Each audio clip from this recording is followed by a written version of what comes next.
Buen día, profe. Listo. ¿Pueden ver ahí las diapositivas?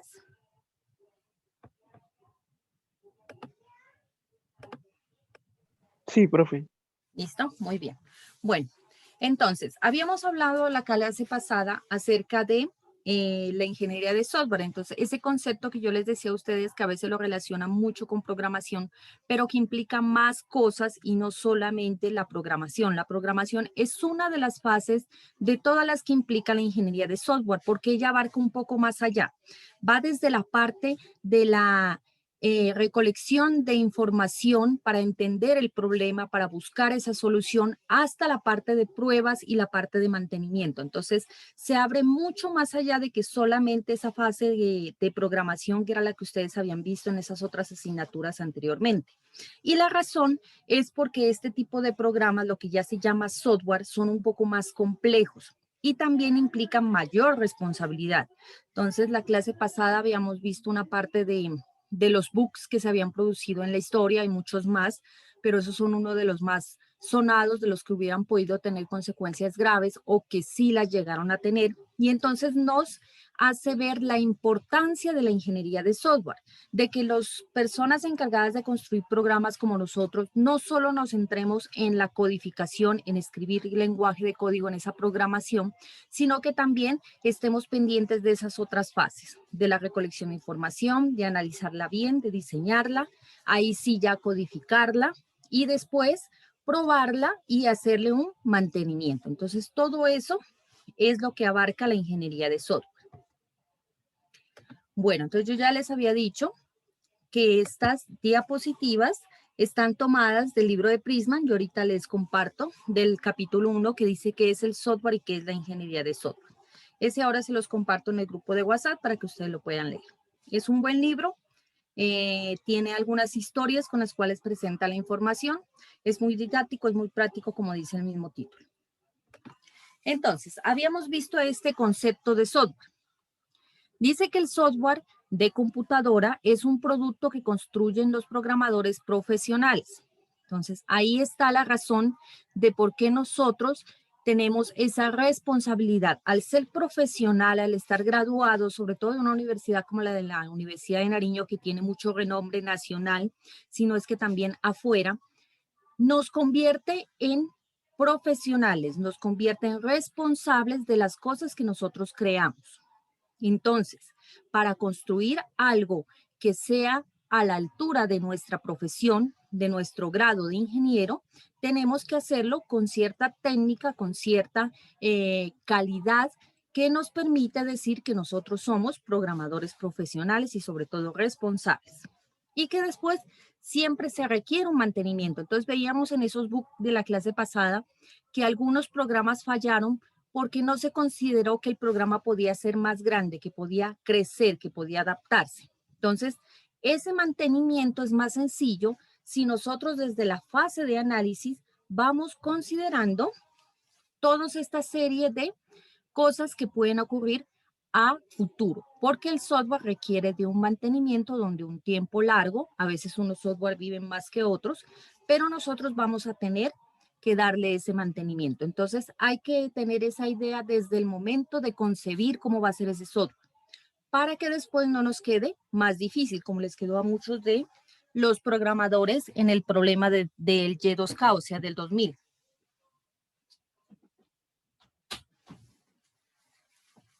Que no consideraron que sus programas iban a vivir tanto tiempo y después darle mantenimiento para ese salto de milenio les costó siempre bastante dinero y bastante esfuerzo. ¿Qué incluye el software? Entonces, el software ya no es un simple programa, ya es un conjunto de programas que trabajan unos con otros. Entonces, ya son varios programas los que tienen que ejecutarse. Eso hace que ya se va volviendo más complejo el asunto. Ya después yo les muestro el grado de complejidad que es alto en los proyectos de ingeniería de software. Y la característica es que se ejecutan dentro de una computadora de cualquier tamaño, de cualquier arquitectura. Entonces ya habíamos hablado también de eso la clase pasada. La computadora ya no es sola ese equipo que siempre nos dibujaban con la pantallita, la torre de CPU, mouse y teclado. Ya ha ido migrando, se ha ido metiendo en otro tipo de dispositivos como es el celular, como son los electrodomésticos, como son los vehículos, como es la maquinaria, como son los equipos médicos. Entonces, es cualquier programa que se ejecuta en una computadora, sea la típica computadora que conocemos o la de otros tamaños y de otras arquitecturas.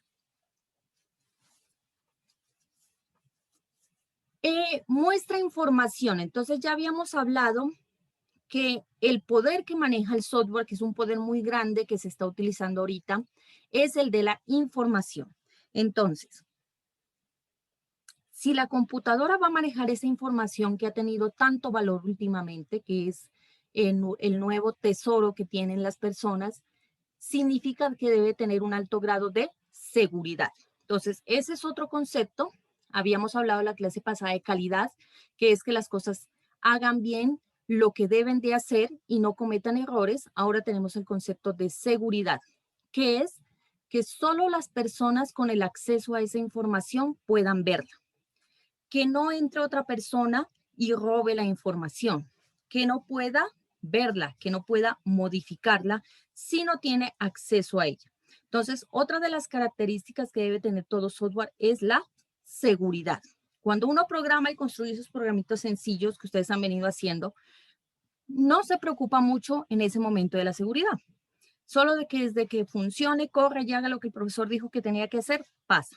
Pero ahora, cuando usted construye un software que va a funcionar en una empresa, que va a funcionar en un banco, que va a funcionar en un hospital, usted ya tiene que pensar en esa seguridad. Que gente que no deba, no manipule la información que ese software está manejando. Entonces, otra cosa más que hay que tener en cuenta. Esa información, pues obviamente hay que tener una copia de seguridad, ya sea en formatos virtuales, lo que decíamos, ahora se maneja mucho la nube, guardar en la nube, entonces nosotros como que alquilamos, por así decir, espacio en una computadora que ni siquiera sabemos dónde está, entonces a eso nos referimos, que está guardado en la nube. O en medios electrónicos, los que siempre manejamos, disco duro, USB, los CD ya están mandados a recoger, pero de pronto algún CD por allí, todo ese tipo de medios donde se guardan información.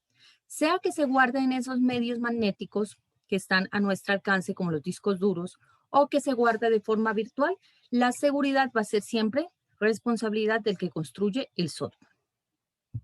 Entonces, ¿qué conforma la ingeniería de software? Proceso, un proceso que nos dice cuáles son esas fases que va a tener ese software, ese que se conoce como ciclo de vida. Ustedes lo van a oír de ahora en adelante, la palabra ciclo de vida, cómo nace un software, cómo vive, cómo muere. Al final, todo eso está abarcado dentro de ese proceso. Un conjunto de métodos que nos dice cómo afrontar cada una de esas fases de ese ciclo de vida y también nos permite algunas herramientas para poder construir ese software que va a tener alta calidad, que sea digno de nosotros como ingenieros de sistemas, que usted le dé orgullo de decir ese software que funciona en tal parte es mío, ¿sí? Y no como otros que tienen que después arreglar daños, apagar incendios, como lo que le pasó a las personas que manejaban estos bugs dentro de esos software que vimos la clase pasada que fallaron. Entonces, ¿quién hace el software? Pues lo hacen los ingenieros como usted y como yo. Nosotros construimos software. No solo lo construimos, sino que también le damos mantenimiento. Lo más recomendado es que la persona que construya dé el mantenimiento al software porque sabe cómo es su esencia, cómo es su arquitectura, cómo se conecta, cómo es su seguridad y le queda más sencillo. Pero si por alguna casualidad usted no va a seguir dando el mantenimiento, entonces también es necesario que el software siga ciertas reglas de estándar para que si otro ingeniero va a dar mantenimiento a un software que usted construyó, pueda hacerlo perfectamente. Entonces, a veces hay algunos que programan y programan muy bien, pero uno va a ver esos programas y son un sancocho ni ellos mismos lo entienden, ¿sí?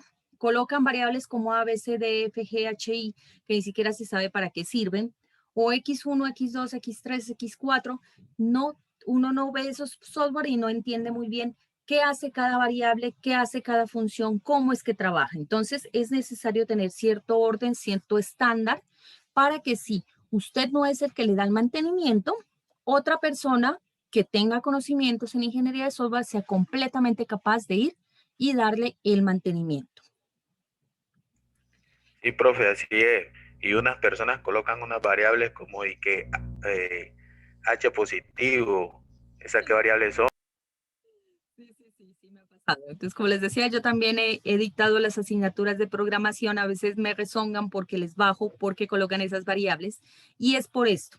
Sí, porque después, incluso ellos mismos, o sea, cuando uno tiene un software viejito y entonces resulta que algo le falla o que tiene que adaptarse, como vimos en esos programas, y uno va a abrir el código y encuentra variable H más H positivo, X1, A, B, Z, entonces le va a quedar muy difícil darle mantenimiento al software. Entonces, es importante que se vayan acostumbrando a crear unas variables con cierto estándar, que usted lea y que entienda. Por ejemplo, si es una cédula, pues colóquele cédula, colóquele identificación. Si va a guardar el nombre de alguien, colóquele nombre, o sea, algo que de por sí diga qué tiene adentro o qué información está resguardando esa variable. Para que quede más sencillo, si se ofrece darle mantenimiento, sea usted o alguien más, le quede más fácil hacer ese proceso. Bueno, entonces, aquí hay otro pedacito que me gustaría resaltar. Dice también que virtualmente cada persona lo emplea en este mundo industrializado, ya sea en forma directa o indirecta. Entonces, ahora desde los niños chiquiticos ya manejan la tablet, manejan el celular. Dijo una vez una tía mía, eso, los de ahora vienen con un chip incorporado, eso ya saben prenderlo y eso con esos dedos, por muy chiquiticos que son, ya son capaces de pasar las imágenes, ya tienen esa capacidad de manejar la tecnología. Entonces, resulta que casi todas las personas del mundo en este momento manejan algún tipo de software, algún tipo de programa, sea en una computadora, sea en un celular o sea en otro tipo de dispositivo. Y si no lo manejan, ven su vida afectada por algo como eso. ¿Sí? Veíamos en los casos de la clase pasada que uno de los bugs había sido en un equipo médico.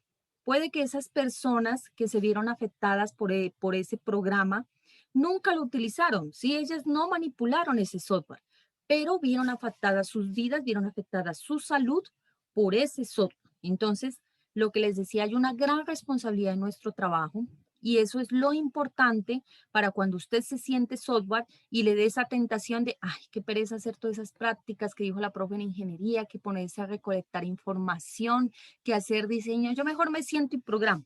Entonces, acuérdese de esos bugs que pasaron y que ese software que usted va a construir va a tener la responsabilidad de otras personas. Va a contener esa información que a veces es tan sagrada para otra persona, va a tener en sus manos de pronto hasta la vida de alguien más. Entonces, así sean esos procesos un poco tediosos o un poco más complejos que simplemente sentarse y programar, hagan esos procesos para que se eviten dolores de cabeza a usted y a otras personas. Bueno, ¿por qué es importante el software? Creo que ya lo hemos venido viendo. Afecta casi todos los aspectos, ya sea no solo de nuestras vidas, sino la de los demás. Está en el comercio, está en la cultura, está en las actividades cotidianas. Hagan este ejercicio mental. Un día de estos, ustedes desde que se levantan, póngale cuidado qué tanto de lo que ustedes usan está afectado por software. Cuando encienden la luz por la mañana, si es que se levantan muy temprano y aún está oscuro, acuérdese que la central eléctrica tiene una función por software que controla todo el funcionamiento. Que cuando usted va a encender el horno microondas para calentar algo allí, acuérdese que ese horno funciona con software. Entonces, si uno se pone de forma consciente a ver cuánto software está utilizando durante el día, verán que son muchos. Muchos software son los que se utilizan. Está en todas partes. Está en la cocina, está metida en el comercio, está metido en las ventas, está metido en los bancos. Mejor dicho, ahora sobre todo con esta parte de la virtualidad, hablaban que todo ese aspecto del software había saltado de 10 a 30 años. O sea, gente que no había pensado sentarse en una computadora y utilizar software, le tocó comprarse un computador para trabajar en línea desde la casa, para que los hijos pudieran acceder a las clases. Entonces, todo eso saltó de 10 a 30 años. ¿Cuánta gente, o sea, más gente de la que antes utilizaba el software, ahora la está usando? Están haciendo transacciones en línea, están comprando en línea ahora. Entonces, todo eso ha incrementado la cantidad de software que se está utilizando diariamente y pues para nosotros mejor porque eso implica que hay más trabajito. Pero no hay que perder de vista que el software se ha vuelto algo muy importante para las personas. ¿Qué pasó, por ejemplo, en Estados Unidos hace unos años cuando se les fue la electricidad? Ellos no están enseñados a que se les vaya la luz. A nosotros ya vivimos con eso, pero a ellos se les fue la luz y fue un colapso total en la economía, en las cosas. Bueno, eso fue un escándalo completo. Imagínense en qué pasaría si por alguna razón no tuviéramos software en este momento durante un día completo. Todos los software dejaran de funcionar. ¿Qué pasaría? No podríamos encender la luz, no podríamos prender el televisor, no podríamos prender el computador. ¿Qué sería un día sin celular, por ejemplo? Yo sé que hay muchos que ya se han apegado tanto a ese dispositivo que ya no pueden vivir sin él. Entonces, ¿qué pasaría todo un día sin software? Yo quiero escucharlos. ¿Ustedes qué dicen? ¿Que serían capaces de sobrevivir o sentirían que algo les falta? ¿O si están un poco desapegados de la tecnología y podían darse perfectamente el lujo de vivir un día sin un solo software? ¿Qué dicen ustedes? A mí me gustaría Profe, escucharlos. ¿Sí? buenos días. Habla con José Luis Dájame. Buenos días. Profe, yo ya he pasado 3 días y pues no me parece dependiendo, dependiendo qué tanta necesidad uno tenga de tener el celular, o para qué lo necesite, porque uno a veces lo tiene todo el día y a veces no lo abre para nada. ¿Me entiendes? Entonces, pues también depende de donde esté. Porque por lo menos yo soy cerca de una vereda, pues donde casi no hay señal, la única forma de conectarme es por Wi-Fi, casi para obtener así. Entonces a veces yo no lo toco en todo el día. O cuando uno está muy ocupado y no tiene tiempo de tener el celular en la mano, pues no lo tiene. De pronto en la noche, o puede ser un día completo sin el celular en la mano. O sea, eso es relativamente para que uno lo esté necesitando. Muchas Profe, gracias. Claro que hay que tener en cuenta y para complementar lo que dice José Luis, que no solo es el celular, ¿no? Entonces, eso es lo que les digo, todos los software que utilizan, pónganle en cuidado que el software está metido no solo en esa parte, sino en otras cosas. Y sí hay algunos, por ejemplo, yo soy de la vieja escuela, yo cuando era chiquita no había celular, sino que era el típico teléfono con un cable enroscado que le salía, entonces no estoy muy enseñada, a veces ni tengo ni sé dónde está mi celular en este momento. Entonces, algunos no estamos tan adaptados al celular, pero sí utilizamos otros tipos de software. Bueno, algún otro compañero creo que iba a hablar, lo escuchamos. sí, profe, lo que pasa es que nosotros los seres humanos nos hemos adaptado tanto a la tecnología que cuando pasa algún suceso así como se está diciendo, nos vemos afectados, ¿sí? O sea, ya estamos como acostumbrados, ¿sí? De igual manera, como el ser humano se adapta a todo, yo pienso de que de pronto la tecnología no existiera, uno de una u otra forma, pues se ajustaría a otro sistema de vida. Pero en cuanto a lo que usted dice, en un día sin software, eso es muy aburrido, ¿sí? Porque pues de una u otra forma uno utiliza el teléfono para algo. O sea, así no esté haciendo nada, cualquier cosa uno está metido en el teléfono. Sí, entonces nomás acá el internet se va y eso el día es aburrido para uno. Sí, entonces es muy indispensable la tecnología en estos momentos. Y un día pues le pega duro a uno. Listo, muchas gracias. Creo que la compañera que Hola, profe, habló, Profe, buenos días. buenos buenos días, días. profe. Bueno, hablas tú, hablo yo, Jimmy. Le cedo el turno a usted, compañero.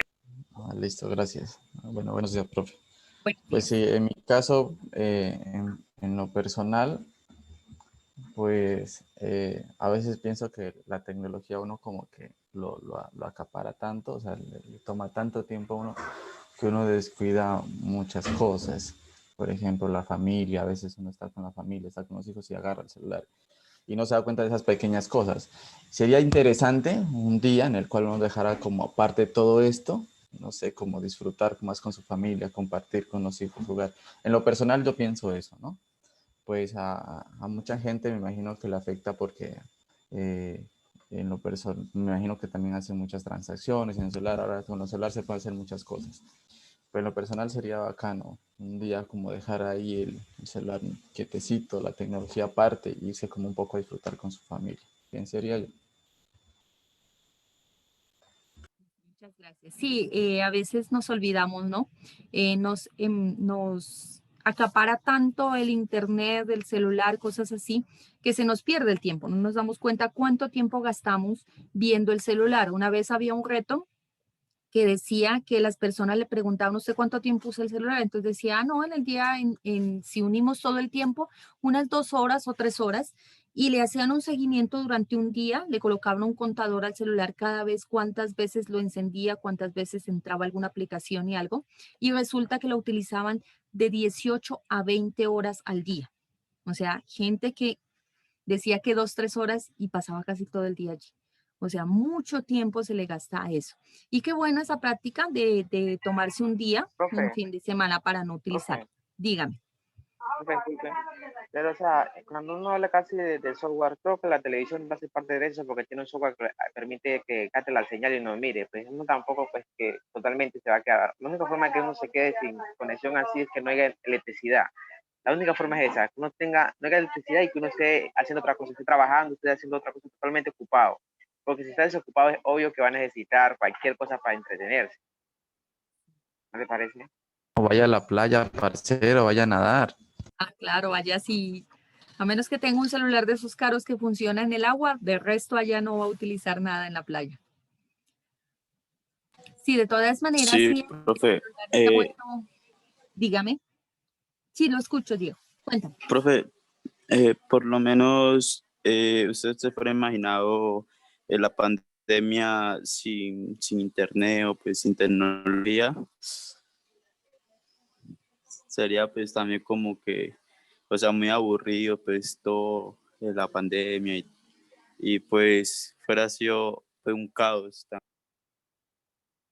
Sí, yo creo que el Internet nos ayudó mucho a la vida en todo esto de la pandemia. Muchos pudimos continuar con nuestros trabajos gracias a eso. Entonces, si por lo menos no hubiéramos tenido esta posibilidad, entonces la universidad le hubiera tocado suspender el semestre, estuviéramos sin clase porque aún no habría seguridad para que fuéramos a las aulas de forma presencial y entonces hubiéramos perdido todo este tiempo, estos 2 semestres. Ya estaríamos hablando incluso de un tercero porque dicen que la vacuna no llegará hasta después del segundo semestre del 2021.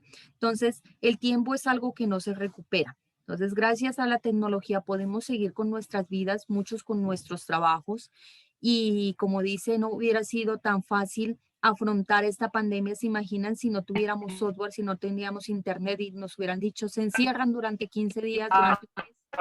¿Qué ha pasado?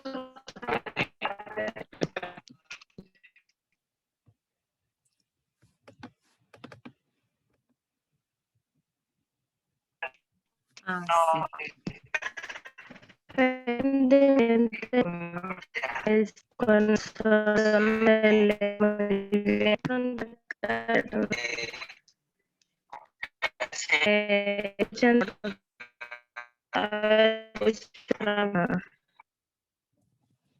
Sí, la compañía tiene como un problema de conexión, yo no la escucho muy bien. Por dos. No entendí. Bueno, Yo tampoco. bueno, entonces, ¿alguien más que nos quiera compartir? Hola, profe, ¿cómo está? ¿Qué más? ¿Cómo estás? Cuente. Profe, yo creo que todo esto también depende de cada persona como tal. En realidad, yo lo que es la tecnología apenas llevo 8 años más o menos tratando con tecnología pues, verdaderamente. Pero hay muchas otras cosas que uno puede hacer sin tecnología. Uno se ha afianzado tanto a la tecnología, a los medios, televisión, radio, computadores, que ha dejado por fuera muchas cosas. Y aquí en Tumaco, por lo menos nosotros tenemos muchas cosas que hacer. Ir a pescar, que es un pasatiempo genial, y muchas cosas, sino que hay personas que ya se mentalizan a un celular. Ya para ellos no existe más nada que un celular, que un televisor o cosas así, profe. La compañera también nos quería compartir, me está escribiendo por el chat, dice que en el caso de ella cree que todo depende de cómo estemos acostumbrados a la tecnología. Entonces dice que ella no está muy acostumbrada porque cuando se va la energía busca la manera de distraerse con la familia. Me parece muy bien esa parte. Sí, y complementando con lo que dice tanto la compañera ya en el chat como el compañero ahorita, me parece muy triste el caso de los niños, ¿no? Nosotros, pues yo por lo menos cuando era niña tuve la posibilidad de salir a jugar todavía a la cuadra, ¿sí? Nosotros jugamos a la lleva, a las escondidas, al ponchado, bueno, una cantidad de cosas. Y uno ve los niños de ahora y los niños de ahora solo se sientan en un celular, no hacen nada más. Entonces es triste, ¿no? Hay niños de niños, pero hay muchos que se adaptaron tanto a eso. Si no es un celular, es el Xbox, el Nintendo. Un celular, el teléfono, el carro, escucha, La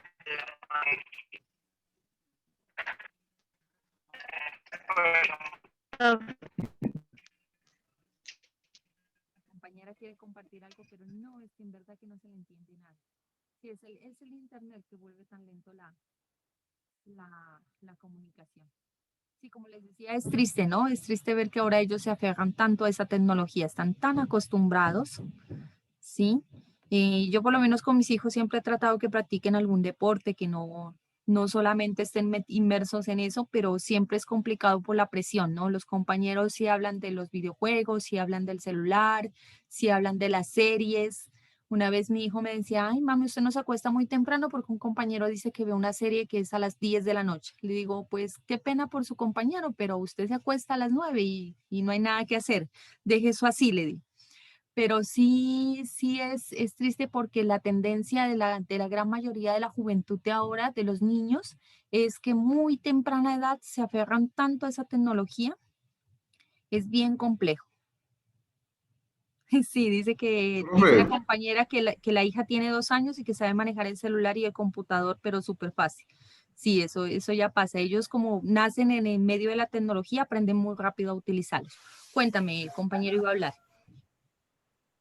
yo creo que lo que usted decía ahorita es como que es como consecuencia de la sociedad que vivimos ahorita, profe. Porque en estos días me decía una amiga pues, que es psicóloga, que ella dice que a veces lo que usted compartió, ella a veces lo comparte con muchos padres de familia. Pero ¿qué pasa? Que a veces hay muchos padres de familia que le dicen que en la sociedad que estamos viviendo, prefieren tener los hijos en la casa, seguros, pues, por así decirlo, con un computador, con un Xbox, a exponerlo en la calle. Porque antes, pues, hasta yo alcancé a jugar así, a jugar libremente en la calle, sin que no hubiera, pues, como dicen, entre comillas, maldad, donde uno podía jugar hasta las 8 o 9 de la noche. Pero ahora, por lo menos aquí todos sabemos que hasta las 8:30 uno ya no puede estar mucho en la calle, por cómo está la situación.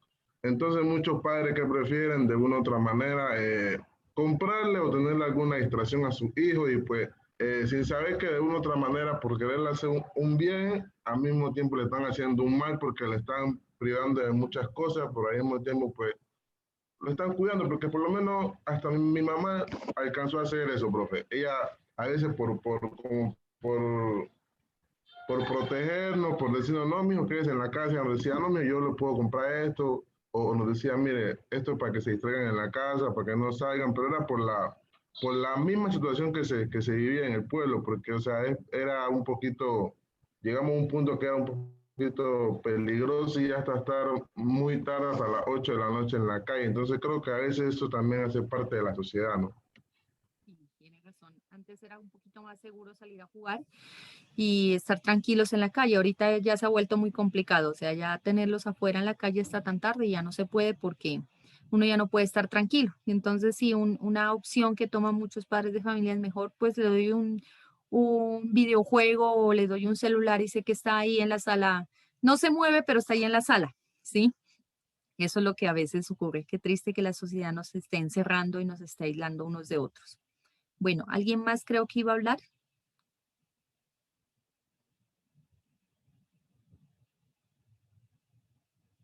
¿No? Bueno, entonces continuamos. Regresemos a la parte de la presentación.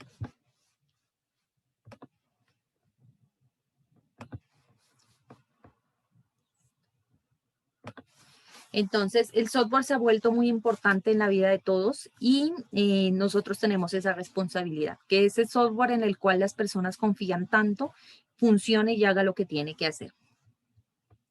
Entonces, la ingeniería de software está hablando de unos pasos, pero ¿cuáles son esos pasos? Entonces, el software de computadora se construye igual que otros productos. Entonces, yo les decía, así como un arquitecto o como un ingeniero civil concibe cómo será una construcción de un edificio o de un puente, asimismo nosotros tenemos que hacer también... No sé si me escucha usted, pero escucho total silencio. Estoy en silencio. A ver,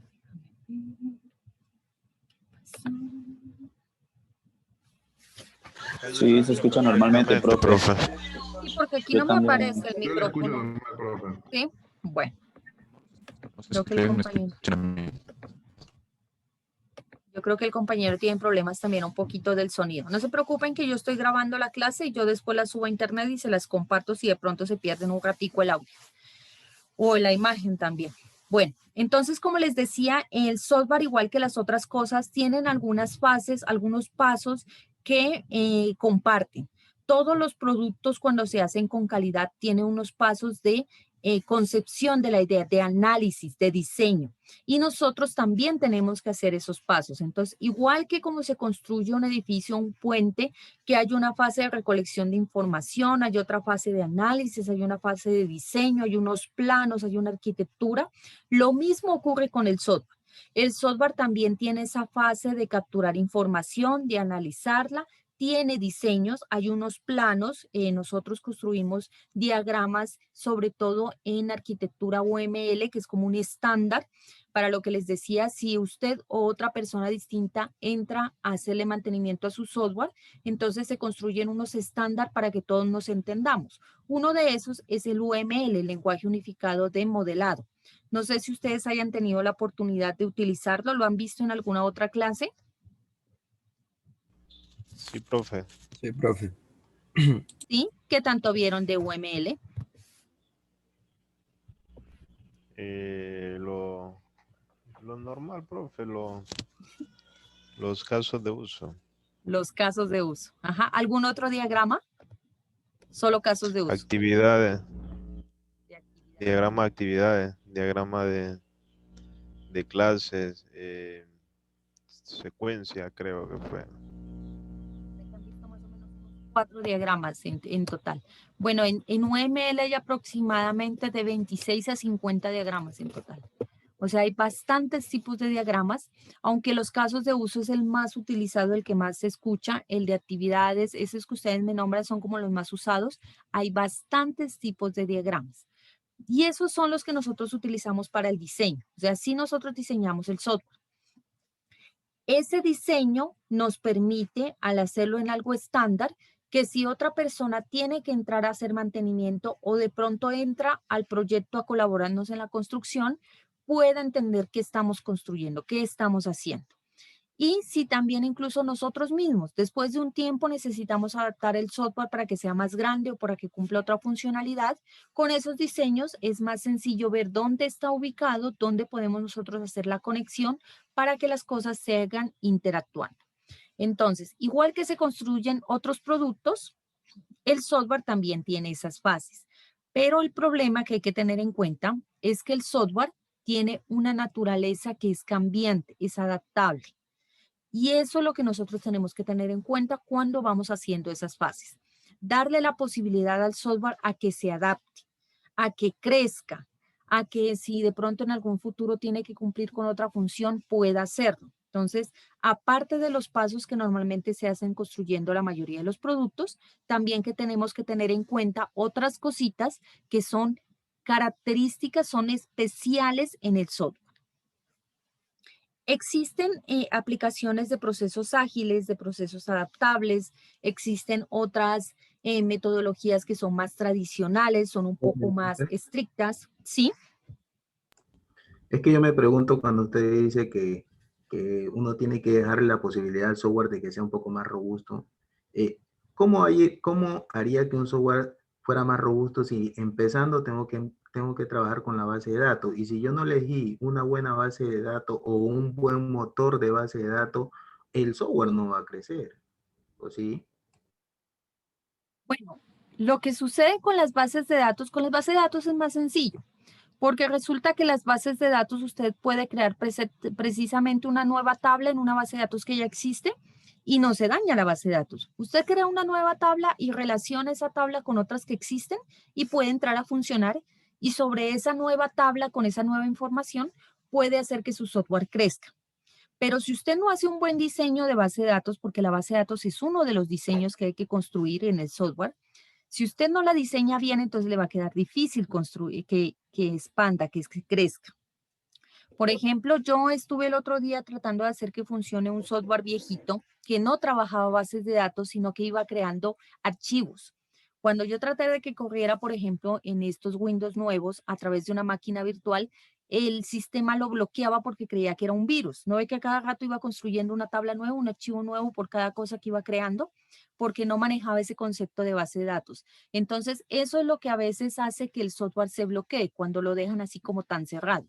Ahora la mayoría de software se construyen sobre motores de bases de datos y casi todos son bien poderosos, son bien potentes, incluso los que no son pagados. Porque uno dice, no, pues una base de datos robusta, Oracle. Listo, eso es chéverísimo, pero resulta que Oracle es costosa, ¿sí? Pero si usted entonces se va a otro motor que también es muy poderoso como Postgres, entonces tiene la posibilidad de hacerlo. Obviamente va a tener unas cositas que Oracle tiene, por eso es caro, como la seguridad. Oracle es mucho más avanzado en aspectos de seguridad que lo que es Postgres, pero imperfectamente el software puede crecer junto con la base de datos. Entonces, más allá que la herramienta es como el diseño que se hace uno lo puede hacer para que sea adaptable y robusto. La robustez depende del software. No es lo mismo construir un software para un negocio pequeño allá en Tumaco, por ejemplo, que construir un software para una multinacional como de pronto lo es Johnson y Johnson o lo que es Alpina, otro tipo de empresas. Entonces, depende también el software de a dónde va a funcionar, que es como usted tiene que construirlo. ¿Qué haría, por ejemplo, el negocio pequeñito con un software tan robusto que lo vuelve tan pesado que necesita de una máquina muy poderosa si él no va a utilizar todo eso? Entonces, todas esas cosas hay que pensarlas, por eso hay que hacer una primera fase de análisis, de captura de información, para ver qué es lo que realmente la gente necesita. Porque a veces los clientes se entusiasman, uno a veces va a escuchar y entonces creen que el software es mágico. O quieren que hagan unas cosas súper increíbles. Vea, yo quiero que el software controle todo lo que tiene que ver con el área de ventas. Un programa no puede controlar el área de ventas, porque en el área de ventas no solo entran procesos que pasan por la computadora, hay procesos que son netamente dependen de las personas. Por ejemplo, que el señor que transporta el vehículo lleve los pedidos, no se vaya a la tienda a echar cháchara y no entregue el producto a tiempo. Entonces, esas son cosas que el software no va a poder controlar. Entonces, a veces la gente se entusiasma, cree que el software es súper poderoso, pero hay cosas que van más allá del software. Entonces, hay que saber extraer esas necesidades que tiene la gente. ¿Qué es lo que el software puede hacer y qué es lo que no va a poder hacer? Porque hay cosas que se le van a salir de las manos, ¿sí? ¿Me hago entender un poco allí en esa parte? Sí, Sí, profe. profe. Sí. ¿Sí? Bueno, no se preocupen que más adelante ya vamos a ir viendo cómo podemos hacer que el software sea capaz de adaptarse a nuevos cambios o sea robusto. Entonces son algunas características de calidad, se le llaman así, para el software. Entonces, dependiendo de cómo nosotros detectemos que nuestro software tiene que ser, hay unas características que tienen más peso y hay algunas estrategias con las cuales podemos hacer que el software cumpla con esas características. Eso lo vamos a ver más adelante, no se preocupen que para allá vamos. Entonces, como les decía, ¿cómo construimos ese software? Igual que muchos productos, habrán unos procesos un poco más ágiles, un poco adaptables, pero la importancia es que se siga un cierto orden, un cierto proceso para garantizar esa calidad y que la necesidad de las personas se satisfaga. A veces gente construye software y le vende software a la gente así tipo, ¿qué se puede decir? Mal vendedor, entonces le vende a la gente cosas que no necesita. Y eso va también en el aspecto de la ética profesional. O sea, hay que entender qué requiere el cliente y véndale lo que él necesita. Hay gente, créame que yo lo he visto, que no necesita más que una hoja de cálculo bien diseñada. Una hoja de cálculo en Excel que le haga los procesos, le sirve a las personas. Y si usted ve que es una persona que en una hoja de cálculo de Excel puede hacer lo que necesita, prográmele la hoja de cálculo y déjesela que trabaje allí. Y no vaya más allá y dígale, no, pero es que yo tengo el super software. Usted me paga esta plata y yo le hago un software que eso le hace de todo. Porque eso es ser un mal vendedor, un mal profesional. Entréguele a la gente lo que la gente necesita. No vaya un poquito más allá. ¿Cuál es el producto final en nuestro proceso de ingeniería de software? ¿Sí? ¿Alguien iba a decir algo? Sí, profe, una cosita, pero bueno, si el usuario, yo sé lo que él necesita, pero él quiere que le haga un poquito más, ¿qué uno puede hacer? Pues hacerle lo que él quiere, ¿no? A veces, como dice la norma del buen vendedor, el cliente es el que siempre tiene la razón. Entonces es posible que usted, a pesar de que le explica y le haga entender al cliente que solo con la hoja de cálculo le da y le es más que suficiente, pero él quiere tener el super software, pues a pesar de que usted ya se lo explicó, él lo quiere, pues entonces dale gusto y construyale el super software. Pero usted ya cumplió diciéndole que lo que él necesita se puede hacer con una hoja de cálculo. Pero a pesar de eso, él quiere el software, pues dele gusto, pues construyale el software así él después no lo vaya a utilizar. Ahí ya salvó su conciencia, ¿no? Sí, a ella salvó uno la conciencia y la ética profesional, ya la salvó allí, ¿sí? Pero Porque es a que, veces... por lo menos el usuario piensa, analice estas dos palabras, hoja de cálculo con software. Ah, pues él quiere un software. Sí, no, a veces ya es un cosito, ya es también, ya raya un poco en el gusto, ¿no? Entonces decir, no, es que yo ya tengo un software en mi empresa, ya funciona con software, y entonces es posible que solamente por darse el gusto de tenerlo, entonces lo quiera construir. Pero como dice el compañero, desde que usted ya le explique, vea, con esto le funciona, pero si usted quiere un software, pues yo se lo construyo. Usted ya salvó su parte de su conciencia, de su ética ahí en ese paso. Pero distinto es a veces que hay algunos malos, como les digo, los malos vendedores saben que les funciona una hoja de cálculo y no le dicen a la gente. Entonces, por venderle el software bien poderoso, entonces de todas maneras le meten el software y vea, usted necesita esto y usted debe construir esto y debe tener esto en su empresa. Y la gente a veces no lo necesita. ¿Sí me hago entender? Ese pedacito es el duro que uno debe evitar. Profe, le cuento una pequeña anécdota. Claro, cuéntenos. Con 3 compañeros más de acá de la universidad, que voy a decir los nombres, Byron, Lohani y Changua, estábamos creando un software a una muchacha, tenían una pequeña empresa en Pasto. Bueno, y ya lo que ellos habían pedido ya estaba hecho, y cuando fuimos allá pues, a presentarle, la hembra quedó enamorada, pero luego salió que teníamos que hacer como 25,000 cosas más, que ella quería más y más, y eso fue una discusión, profe. Vea, ella quería el mundo entero con un software. Y ahí quedaron las negociaciones. Claro, por eso es muy importante esa fase de recolección. Hay una fase que se conoce como de licitación de requisitos, donde usted va primero, habla con el cliente y dice, vea, vamos a hacer esto. Y entonces usted ya le explica, antes de construir el software, usted le dice, vea, vamos a hacer esto. Y entonces en ese punto el cliente tiene que decir, ah, pero yo también quiero esto otro. Y esa fase por lo general se recomienda que uno la haga antes de decir también el costo. Para que después no vaya a tener problemas con esas discusiones. Ah, pero yo pensé que cuando usted dijo que era ventas, también iba a ser inventario. No le van colando cosas por debajo y resulta que quieren que hagan más. Entonces, esa fase de es importante. Entonces, yo ahorita voy a con los hijos. Y creo que el compañero quiere hablar. Yo lo llamo, a ver si me recoge. Yo le vuelvo a marcar. O creo que se le quedó prendido el micrófono. Alejo.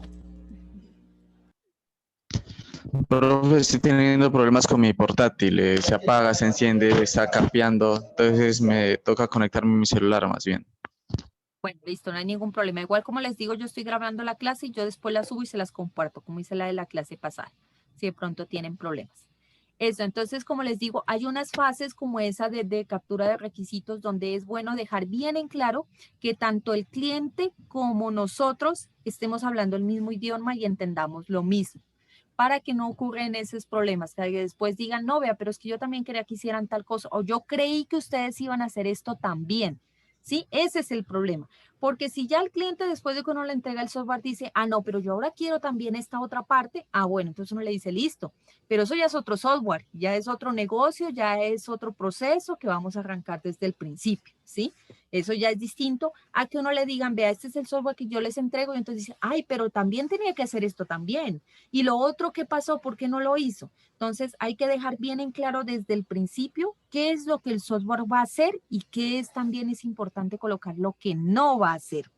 Hay algunas veces donde en las negociaciones, como dicen los compañeros, no se dice lo que no se va a hacer y ahí empiezan los malos entendidos. Para que no ocurra eso, es importante esas fases. Qué bueno, profe, que nos lo dice. Changua, ¿estás escuchando? Sí, yo tengo una tía que es ingeniera de sistema, ella tiene un grupo de compañeros, entonces ella hicieron un contrato para hacer un software, profe. Ajá. Hicieron el contrato, todo. En el contrato creo que cuando uno va a hacer un software debe ir todo lo que uno va a hacer y entonces la idea es que ellos hicieron todo el software para lo que él había pedido, funcionaba bien. Entonces cuando se lo fueron a entregar, dije, el señor les decía, no, pero yo no lo quería así, yo lo quería de otra manera. Entonces le dijeron, no, pero ¿cómo así? Sin el contrato, en el contrato está como se lo estamos entregando. Y que no, que yo no lo quiero así, yo quiero que como lo está haciendo, yo lo quiero que lo haga de otra manera. No sé, había una operación interna del software que él quería que lo hiciera diferente. Entonces dice mi tía que le dijeron que no, que si él quería que le hicieran eso ya era otra plata, porque ya está cambiando la idea del software. El señor que no, que no. Entonces mi tía dice que porque se fueron a conseguir un abogado y al fin y al cabo no sé si dice mi tía, si el abogado era muy bueno, el chiste es que el abogado le ganó el caso y él las terminó pagando por el cambio. No sé, le terminó pagando como una buena plática porque era por así decir, como hacer una operación a corazón abierto, profe, por así decirlo, porque era como que era como algo muy vital del software. Entonces, dice mi tía que hubo un problema con ese señor, una pelea por aquí, por allá, pero al fin y al cabo se fueron al término legal y él terminó pagando lo que debía pagar. Sí, hay algunas metodologías, sobre todo como las metodologías ágiles, en las cuales proponen que el cliente esté como más inmerso en el proceso de construcción, para que él se dé cuenta antes de que se hagan las cosas, porque es muy triste que el cliente ya vea al final nomás el producto. Entonces, hay algunas metodologías que dicen, no, usted hable con el cliente al principio cuando captura lo que tiene que entender qué hacer y al final cuando se lo va a entregar. Y hay otras que dicen, no, ¿por qué no durante el proceso, a medida que usted va analizando, cuando usted va diseñando, vaya y muéstrale al cliente, vea, voy a hacer esto, está de acuerdo y conjunto con él construyan el software? Entonces, también depende un poco de la metodología que se use. Hay algunas metodologías que dicen eso. O sea, para evitarse ese dolor de cabeza al final, coloque al cliente dentro del proceso. Obviamente hay un desgaste mayor, porque si usted va a explicarle un diagrama como UML a una persona que no maneja esa parte, entonces hay que sentarse y hay que traducirle eso y hay que hacerle como entender a la persona cómo va a quedar al final el software. Entonces, ese desgaste también implica un trabajo mayor de la persona que construye, pero a veces nos ahorra esos dolores de cabeza al final cuando el cliente dice, ay no, pero es que yo no quería esto. Y también otra cosa que resaltar de la experiencia de su familiar es que dejó bien en claro las cosas en el contrato y que eso le permitió obviamente ganar ese alegato legal. Y a veces nos toca irnos por allá y es mejor dejar todo por escrito. Eso nos decía una vez un profesor a nosotros, vea, lo que usted tiene por escrito, usted tiene con qué pelear después. En cambio, si hay personas que contratan software y nunca hacen un contrato, sino que lo hacen de palabra. Y entonces después son los alegatos y usted cómo le comprueba al cliente que lo que usted le construyó fue lo que él dijo y no lo que cambió, porque a veces las personas se olvidan de las cosas o dentro de su mente ya se construyen una idea distinta y como no se quedó por escrito, no hay con qué nosotros iniciar un alegato, demostrar que nosotros sí construimos lo que él quería.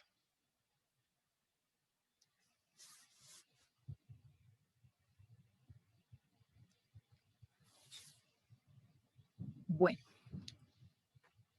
Entonces, continuemos por aquí. Entonces, hablábamos del producto final. Entonces, desde el punto de vista de ingeniería de software, el producto final en nuestros proyectos de construcción son un conjunto de programas. Los software son eso, programitas que interactúan unos con otros, que tienen datos, información y que también están soportados en otros productos como son la documentación, que va desde el contrato, desde el requerimiento, desde esos diseños, todos esos planos, hasta los manuales de usuario y los manuales de mantenimiento. Entonces, el software es todo eso. Miren que es más que solamente programar y unas líneas de código. Tiene toda una serie de productos, eso lo vamos a ver más adelante. En todo proyecto de cualquier naturaleza se habla de entregables. Los entregables son cosas que sobreviven más allá del proyecto y que evidencian el trabajo que se hizo durante el proyecto. Entonces, en el software, el entregable principal es ese conjunto de programas, pero también tiene información, los datos. También tiene la documentación. Entonces, todo eso hace parte del producto final que constituye todo proyecto de ingeniería de software. Más adelante vamos a ir viendo cada uno de esos entregables.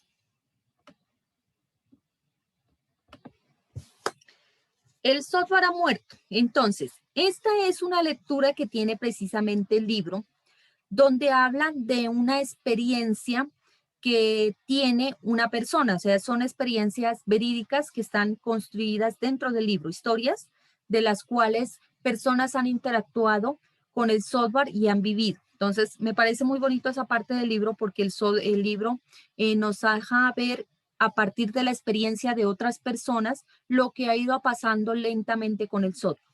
Entonces, yo les voy a compartir esa lectura del libro ahorita por el grupo de WhatsApp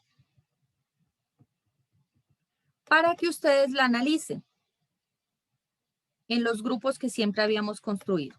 La analizamos en los grupos y luego ustedes me dicen qué les aparece esa experiencia que nos está contando aquí el libro. En un ratico ya la encuentro. Yo les imprimo, o yo les comparto todo el libro, no hay problema. Espérenme, yo les comparto el libro completo. Bueno, hay que recordar que de todas maneras este libro que les estoy compartiendo, pues tiene derechos de autor y pues que solamente es con fines académicos, no para nada más. Yo lo tengo por aquí el libro completico. Este es el libro completo. Listo, ahí está subiendo el libro, es un poquito pesado porque es grande. Y la página donde está es en la página número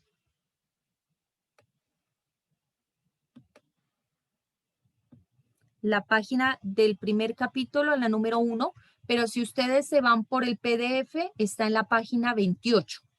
Entonces, para que ahorita lo analicemos entre todos y lo puedan compartir. Entonces, yo aquí les voy a compartir un poquito la imagen para que los dos sepamos de qué estamos hablando. Entonces, aquí en la primera parte dice, el capítulo 1 dice software y la ingeniería de software. Y allí hay una historia. Mira, empieza, tenía la apariencia clásica de un alto ejecutivo de una compañía. Entonces, aquí está la historia. Quiero que me lean esa historia y que ustedes me digan qué opinan de eso que vivió esta persona. Miren, la historia tiene 2 hojitas, tiene nomás. Entonces, ahorita en los grupos de trabajo, quiero que ustedes la analicen y después entremos a conversar a ver qué nos pareció esa historia que nos están compartiendo. El nombre de la historia es El software ha muerto, así se llama la historia. Entonces quiero ver qué ustedes qué entienden de toda esta parte de esa actividad. ¿Sí les queda claro la actividad que vamos a hacer? Sí, dígame. Sí, señora. ¿En dónde está colocando el libro? En el ¿Aquí grupo en de el WhatsApp WhatsApp. del grupo? Sí, en el grupo de WhatsApp. No, no me ha llegado nada todavía. Lo que Aún no pasa ha es que el llegado, libro es profe. grande. Deme un segundo. Está subiendo, está subiendo. A ver, yo trato de imprimir esta página. Aquí. Yo les trato de imprimir solo las 2 páginas para que el tamaño del archivo no quede tan grande y no le cueste tanto subir. Solo voy a imprimir la página actual. Listo. Y la siguiente página, que es la 29.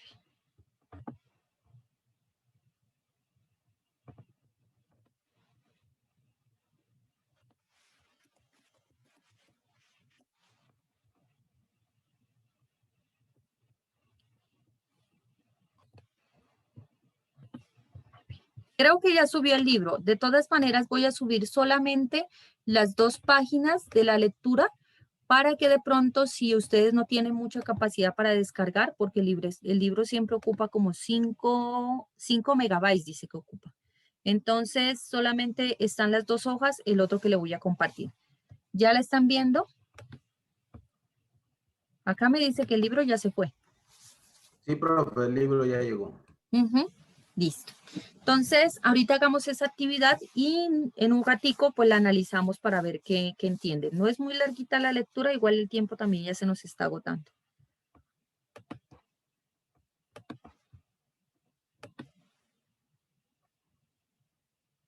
¿Me recuerda la página, profe, por favor? Es la página 28, si usted lo abren por PDF en Adobe Acrobat. O si no, es el capítulo 1, página 1 para el libro. Sino que como él tiene unas páginas arriba de introducción, esas son las 28.